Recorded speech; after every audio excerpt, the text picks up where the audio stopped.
Ang problema ko is that even the elections, the kind of mindset na madidevelop sa isip ng mga Pilipino. Propaganda, yes, I agree with Nani. Di ba? Kasi, that's the basic problem. So, ibig sabihin, kung hindi lang sa dagat ginagawa ng China yung pagpapakita niya ng lakas, including social media and media in general.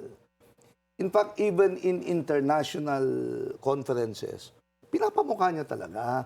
So, how do we combat this problem? Di ba? Currently, di ba?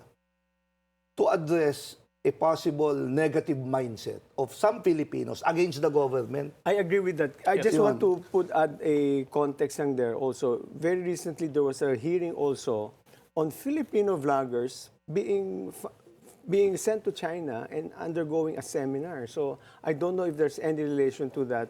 So I'm just going back to Nani's question. Yes, sir. Actually, sir, this is the reason why the Chinese government are really hell-bent in silencing the transparency efforts in the West Philippine Sea. Kung maalala mo, sir, after the previous administration, ang narrative na huwag na natin tindigan ng West Philippine Sea kasi magkakagera. Parang yung narrative na yan, in-amplify yan ng mga trolls before. Not only trolls, senators din. Yes, sir.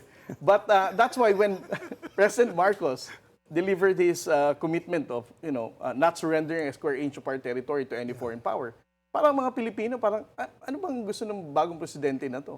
So, that's the reason why we wanted to have transparency. Yes. Para mas mapataas ulit ang malayan ng Pilipino pagdating sa usapin ng West Philippine Sea.